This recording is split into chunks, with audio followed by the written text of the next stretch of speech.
Hallo, liebe Foto- und Videofreunde, schön, dass ihr wieder da seid an einem wundervollen 1. Mai 2024.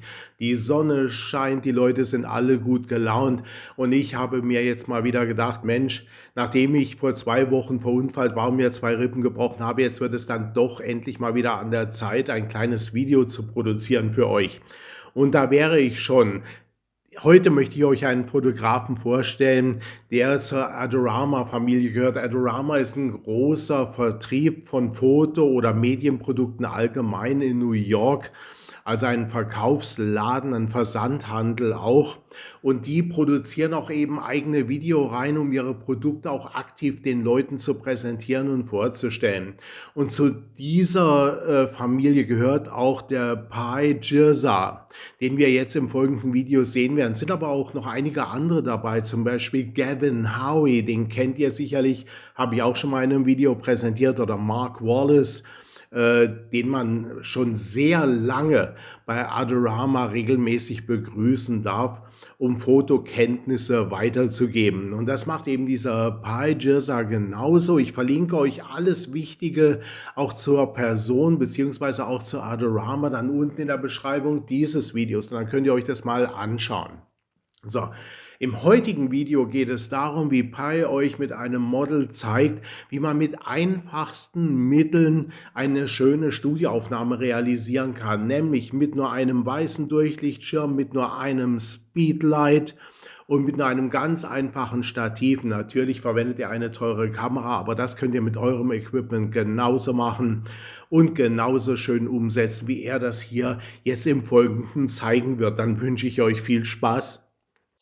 So, liebe Foto- und Videofreunde, da wären wir mal wieder bei mir im Studio. Ich habe jetzt bewusst mal das Intro dieses Videos weggelassen, weil da ist dann doch viel Adorama-Werbung drin und natürlich vom Pai auch selber, was ja durchaus okay ist. Aber das könnt ihr euch ja dann auch im Original anschauen, dass ich euch wie immer natürlich unten in der Beschreibung dieses Videos verlinkt habe. Dann lasst uns mal loslegen. What's up, friends? My name is Pai. Welcome to Adorama TV, not Men's Warehouse. That just sounded nice. Look, I want to show you guys a very simple one light headshot setup. I'm going to make this video quick, straight to the point, so you guys can save it, reference it, share it, whatever you like. Let's get Also das ist jetzt wahrscheinlich das Studio von Adorama selber in New York und nicht sein eigenes, vermute ich jetzt mal ganz einfach. straight into it though. What are you going to need for this? The basics. One flash, any flash. You need an umbrella, any umbrella. A light stand, we're going to use the most basic, something to mount the light, so a cold shoe adapter to mount to the stand. And then just your camera and a rather long lens. Any camera. So, also jetzt zuerst mal zum Licht. Hat er völlig recht. Also man kann das Einfachste vom Einfachen nehmen und das muss auch nicht das Teuerste sein. Was er jetzt hier zeigt, ist wirklich Profi-Qualität vom Pro-Foto allgemein. Die wollen natürlich auch Werbung machen für die teuren Produkte, die sie verkaufen. Aber im Prinzip ist es so. Also ihr braucht ein Speedlight und das ist ganz einfach dann ein Slave. Das muss noch nicht mal TTL sein. Das seid ihr mit 50 Euro dabei. Ein Schirm, der kostet keine 10 Euro. Ein Durchlichtschirm schon gar nicht. Die kriegt ihr auch manchmal im Set für 15 Euro. Ich verlinke euch auch da das Passen. Habe ja auch genug Tests dazu gemacht. Dieses ganz einfache Stativ, das kriegt ihr mit jedem Kaufhauslicht, das ihr irgendwo bestellt, mit dazu, also mit diesen LED-Birnen mit Schirm dabei und so. Da habt ihr sogar schon den Schirm, da habt ihr sogar schon das Stativ und dann braucht ihr im Prinzip nur noch einen Schirmhalter und den Blitz dazu. Und dann seid ihr da insgesamt mit 60, 70, 80 Euro dabei.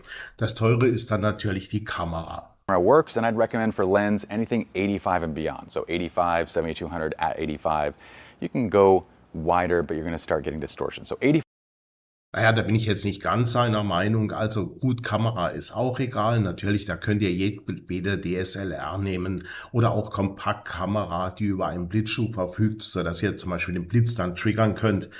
Das ist okay. Mit den Mit den Objektiven, er sagt, es soll 85 Millimeter oder eine größere Brennweite sein. Das würde er empfehlen, damit keine Verzerrungen auftreten. Nun, also ich fotografiere im Studio auch sehr gern mit einem 50er. Schreibt mir doch bitte in die Kommentare, was ihr zu diesem Thema meint.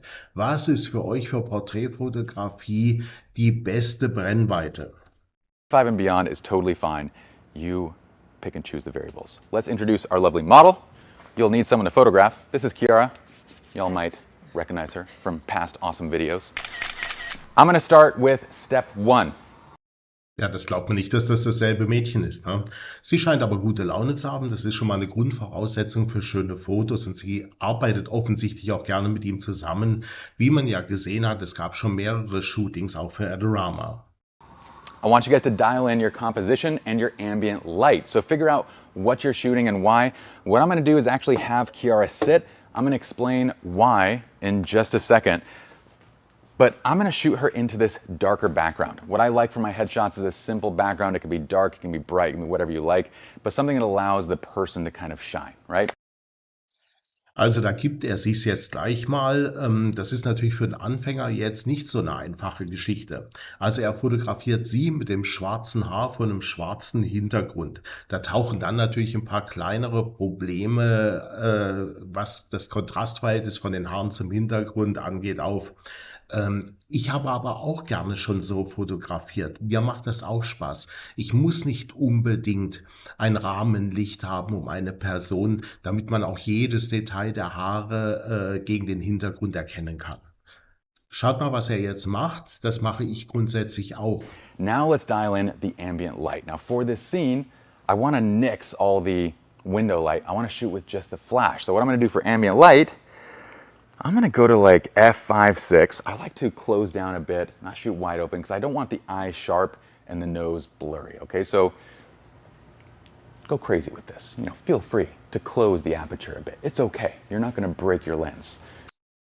Also er ist ein Lustiger, aber er erklärt es ganz richtig. Also das ist etwas, was ich auch mache. Er sagt, man muss nicht immer mit ganz offener Blende fotografieren. Er möchte auch nicht, dass die Nase unscharf ist und die Augen scharf, sondern er möchte gern das gesamte Gesicht scharf haben.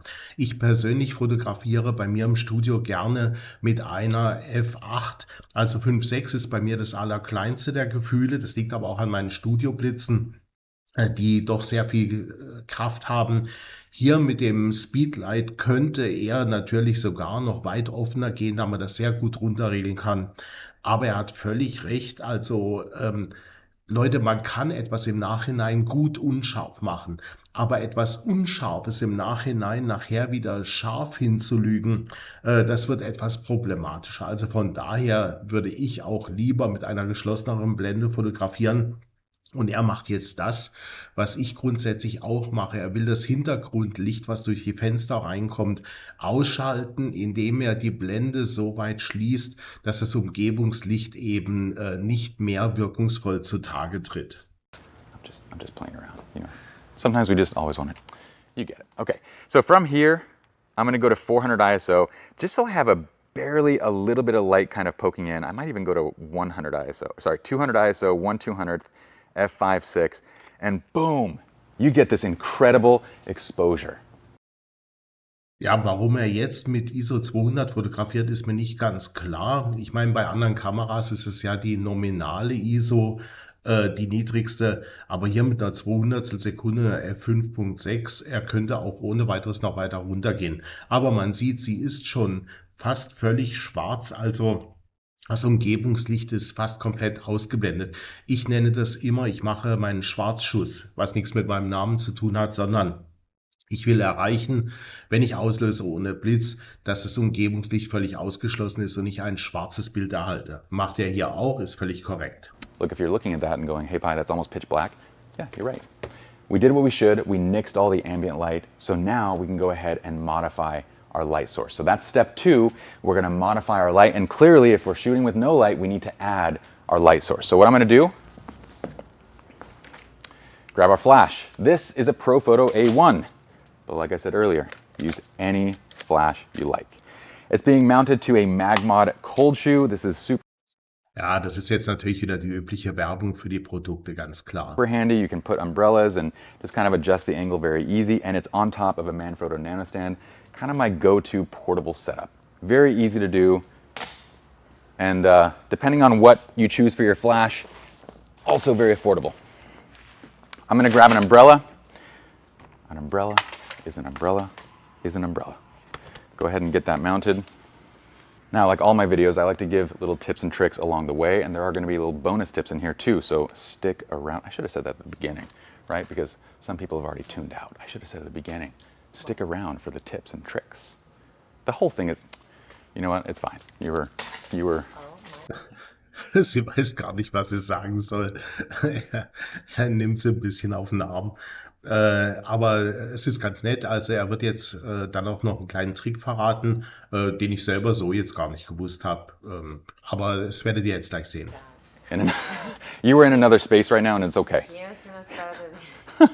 One tip is to widen this out, because look, if you zoom the lens in, you're only using a small piece of the umbrella, right? I want a large light source. So widen the flash zoom to its maximum setting, so when it fires, you kind of fill out the entire umbrella. Now what I'm going to do is boom this up a bit. Das ist völlig korrekt. Also bei solchen Geschichten sollte man das Speedlight möglichst weitwinklig das Licht streuen lassen. Also auf normalerweise haben die dann so 18 oder 24 Millimeter als kleinste Einstellung. Die sollte man dann auch wählen, damit der Schirm so weit wie es geht ausgefüllt wird. Leute, nochmal, ein Schirm ist kein Lichtformer, also ein Durchlichtschirm, ein weißer. Ein weißer Durchlichtschirm ist ein Lichtstreuer und der macht nichts anderes, als das durchgehende Licht noch weiter weich zu machen, also in unterschiedliche Richtungen dann weiter zu zerstreuen. Damit wird das Licht natürlich auch ein bisschen schwächer. Und der weiße Durchlichtschirm, der hat einen ganz erheblichen Nachteil, auch so wie er ihn hier verwendet. Circa 2/3 der Lichtpower gehen durch den Schirm durch, aber 1/3 verschwindet in die Gegenrichtung und wird nach hinten abgestrahlt. Deswegen verwende ich das zum Beispiel in meinem Videostudio gerne als Videolicht, weil das dann natürlich auch noch den Raum illuminiert und mit meinen LED-Lichtern und dafür für ein noch weicheres Licht sorgt. Okay, right about here is fine. And I'm going to angle it down. And now you're going to start to see why it is that I'm using the stool, because this isn't a C-stand, right? I know a lot of you don't have studio type stands available, or maybe you don't have it on location. So we're using a regular stand, but that means that we don't have an arm that can kind of boom it across, so our subject can't, you know, stand or do other things. So I'm gonna have her sit. That gives me more working room. All right, let's see if it's enough though. Not quite enough, so I'm gonna back this up and boom it up just a bit more. And right about here is totally fine. If you are outdoors, be sure to secure the stand. We're indoors, this is totally fine. It's a really small setup and it's not going to go anywhere. Look at that. So, da hat er jetzt also auch recht. Diese Art von Stativen, die sind natürlich ein bisschen labil. Und er hat sie also extra auf den Hocker gesetzt, damit sie weiter herunterkommt und er das Ding jetzt nach oben hin ausziehen kann. Aber es ist eine sehr labile Geschichte. Also gerade diese ultraleichten Stative, naja. Ich habe 2 davon, die ich in Außeneinsätze dann mitnehme. Und wenn man dann draußen ist, sollte man natürlich dann unten irgendwie einen Backstein oder einen Sandsack oder ein anderes Gewicht dann draufpacken auf das Gestänge, damit die Dinger halbwegs stabil sind. Denn Leute, auch so ein Schirm, der verhält sich dann natürlich wie ein Segel. Im Raum muss man dann nur aufpassen, dass man nicht dagegen rennt. Das kippt dann doch sehr leicht um, weil das Ganze in sich ein bisschen fragil ist. Das merkt man auch, wie das Teil rumwackelt. Kleiner Tipp, versucht nicht alle Segmente voll auszuziehen oder zum Teil voll auszuziehen, sondern guckt, dass immer von dem Gestänge ein bisschen was in dem Gestänge, in dem es drin sitzt, noch zurückbleibt. Face. You trust me? She trusts me. She's good. Okay, we've got the light set up. Before we move on and actually take the shot though, let's just make sure that we like the light. So dial in your power.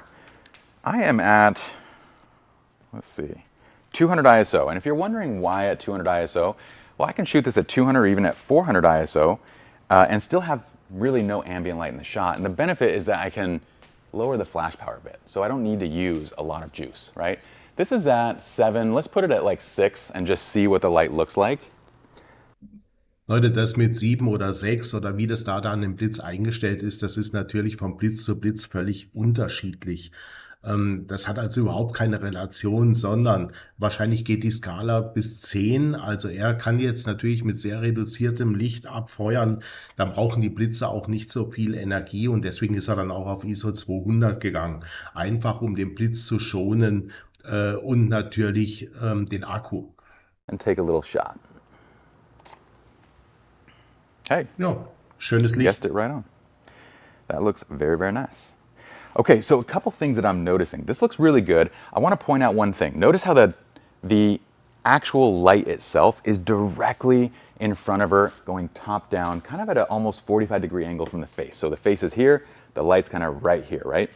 I can get more or less catch light by lowering this a little bit. Now, I don't want to go too low. I'm not going to have any room to shoot. But if I wanted to get more catch light, I can lower it just a little bit. If it's too high, the eyes are going to be dark. I'm going to show you what that kind of looks like. So if I'm aiming kind of above and it's a little bit too close, it's too high, then what we're going to do is kind of end up with shadows over the eyes. You can kind of see that. Okay, so the simple solution is to back this up just a little bit, lower this down a little bit, and go ahead and just adjust the stand a little bit. And now the lens is going right underneath the light, just shooting barely top down. And we get that. And that's beautiful. I love that. So the way that the light is positioned, this top-down angle, kind of 45 degrees. So look, her head is like right here, right? The flash is coming just a little bit down. It's very close. Couple tips in here. One, this is called Paramount or butterfly lighting. Paramount because it was popularized by the studio, Paramount Studios, who used this lighting setup for everything, and it's characterized by that little butterfly shape underneath the nose. Very simple, very flattering lighting setup. But a little tip in this is distance from the modifier to the subject. So look, one easy, just kind of general rule you can think of is to get the maximum sort of softness or the look from a particular modifier, place it about the distance of the size to your subject. That sounds weird, right? So look, this is a 3-foot. Wie man jetzt an ihrem Gesicht sieht, das hat sie auch nicht gewusst. Also wenn das Ding 3 Fuß breit hat, das wird also, ich denke mal, ein 100er Schirm sein, so wie das ausschaut, ein 80er oder ein 100er. Ich mag es mir jetzt gar nicht ausrechnen. Er sagt, der Trick wäre der, damit man die maximale Weichheit des Lichts erreicht bei diesem Lichtstreuer. Dass man dann hergeht und genau den Durchmesser des Schirms auch als Abstand zum Model hernimmt. Ja, habe ich so nicht gewusst, unbewusst, aber anscheinend immer richtig gemacht. Denn bei mir war das Licht auch immer schön weich mit Durchlichtschirmen. Umbrella from edge to edge. So you place it around 2 to 3 feet from the subject. So when you come to this angle right here, this is roughly maybe 2.5, 3 feet-ish. When it starts getting much further back, you lose the characteristics of that light modifier. So just as a general rule, the distance, if you So, das seht ihr jetzt auch an dem Stativ, wie sich das oben durchbiegt. Also er hat jetzt da meinen Rat, den ich euch vorhin gegeben habe, jetzt nicht befolgt, sondern er hat oben das Segment ganz ausgezogen, dann biegt sich die Sache. Und das ist dann auch immer eine recht fragile, kipplige Konstruktion natürlich mit diesen leichten Stativen, aber das geht schon. want the look, it should be about the size of the modifier itself to the subject. Okay, so we're already good. We already have a professional headshot setup with just one light, any light works, and an umbrella, something to sit on, you're good to go. Couple things that I wanted to point out. I have actually shifted the stand a little bit to the right side and had the umbrella kind of right over. So that way the stand isn't in the way of my shot. Another thing I can do is just say, Kiara, tilt the head back a tiny, tiny bit, and then go ahead and give me that little soft smile. I love that. Perfect. And tilting the head back is going to allow more light to fill into the eyes. You'll also notice my crop. I like this crop. It's kind of popularized by Peter Hurley. You crop at the hair, you crop like right at the shoulder line. You can really... Ja, das ist wie ein Bild natürlich dann angeschnitten ist. Viele gehen dann her und nehmen das Bild lieber ohne einen Anschnitt auf, um es dann im Nachhinein zu beschneiden. Er macht es auch so, wie ich das gerne mache. Ich gehe in die Vollen und lege sozusagen den Bildausschnitt schon wirklich beim Fotografieren fest, damit ich den auch dann ebenso behalte. Und wie ich mich dann entscheide, ob die Haare dann angeschnitten sind oder nicht, das ist meine Entscheidung. Manche wollen das nicht. Sieht er auch ganz richtig so. How you like with this. Typical headshots are anywhere like kind of bust and up. You can show full hair or you just crop. I like the crop look. I think it looks a little bit nicer. Last but not least, when we're talking camp, the last step is to pose and photograph, right? So what we're gonna do is, Kiara's gonna do that slight chin up a little bit. Kiara, on this one, I want approachable. Give me a nice little, she loves that word. I love that laugh.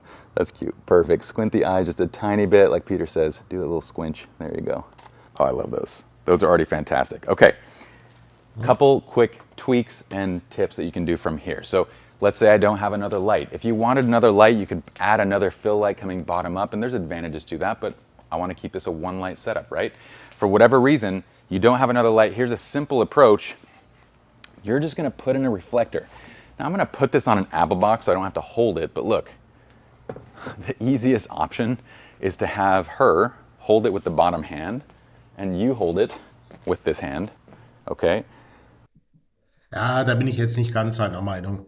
Also ich halte nichts davon, das Model in die Lichtformungsgeschichte mit einzubinden, indem es dann aktiv werden muss, sondern für mich soll sich das Model auf sich selbst konzentrieren können und nichts mit dem, was ich arbeite, zu tun haben müssen. Von daher würde ich das so nicht empfehlen. Aber auch da gibt es unterschiedliche Meinungen dazu. Schreibt es mir in die Kommentare, wie ihr darüber denkt. Er macht es nachher im Übrigen meiner Ansicht nach besser. And now you're gonna shoot the shot. So if you don't have something to place it on, this is always an option. What this fill is gonna do is bounce light up. So when you compare this to the last shot, you're gonna notice the shadows are a little bit more open. The thing is though, in that pose, I'm gonna have you roll the shoulder towards the window. So turn the shoulder towards the window and just hold this with one hand. In fact, bring the right arm across just like that. Just like that, relax the arm down so this is on your lap. Okay? There, right there. And just relax the hands in your lap. There you go. Perfect. So, das ist das, was ich jetzt gemeint habe. Sie muss jetzt im Prinzip gar nichts mehr machen. Er benutzt nur ihr Bein jetzt als Stütze für den Reflektor und so ist es auch okay. I love that. Chin up a little bit. Übrigens scheint mir das nur ein Diffusor zu sein. Also er hat da gar nicht eine silberne Reflexionsfläche drauf, sonst würde sie wahrscheinlich von unten noch ein bisschen besser aufgehellt werden. Aber ich weiß nicht, ob ich das jetzt hier richtig sehe. Gorgeous. Give me that smile. Perfect. And those look fantastic. So it's a nice and easy fill. And if you don't want to hold it, you just place it on something like another apple box, like a stool, a chair, whatever you got.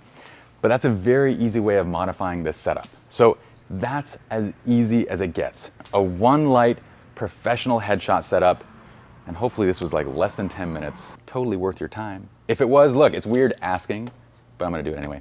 If you guys like the video, please give it a thumbs up, subscribe to Adorama TV. We have tons of great content coming up each and every day by amazing creators. And we'll also link up Kiara again so you guys can give her a follow. In the meantime, y'all can Naja, also den Namen, den muss man erst mal aussprechen können. follow me at PyJirsa, and I'll see you guys in the next video. I'm gonna take a few more pictures though.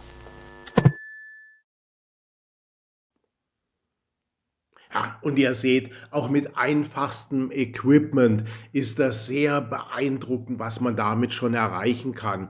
Und genauso habe ich auch angefangen mit meiner Blitzlichtfotografie. Und ich muss sagen, es ist exakt der Weg, von dem ich auch sagen würde, das sollte man Anfängern so zeigen, damit sie Spaß an der Fotografie behalten und nicht arm werden, auch wenn sie nachher merken, es ist doch nicht so toll oder nicht das richtige Hobby für sie. Da hat man einfach nicht so viel rausgehauen, aber trotzdem vielleicht etwas dabei gelernt. Nun, Das war's dann für heute. Ich darf meine nächsten Videos jetzt etwas spoilern. Also, ihr wisst ja, ich bin an einem Projekt dran, was mit Mad Max ein bisschen was zu tun hat, insbesondere mit Fury Road. Und da möchte ich so eine Fotogeschichte präsentieren, von der ich jetzt schon einige Geschichten oder einige Sets abgedreht habe. Beispiele seht ihr hier.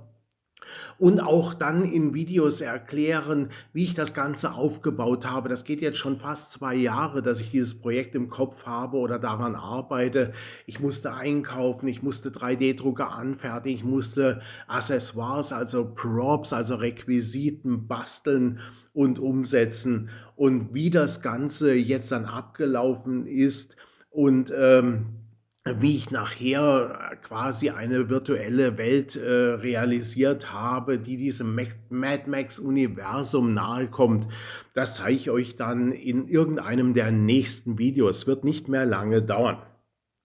Dann wünsche ich euch noch viel Spaß. Ich würde mich freuen, wenn ihr mir ein Like hinterlasst oder ein Abo schaltet. Und dann sehen wir uns hoffentlich beim nächsten Mal hier wieder bei mir auf dem Kanal. Euer Alex Schwarz.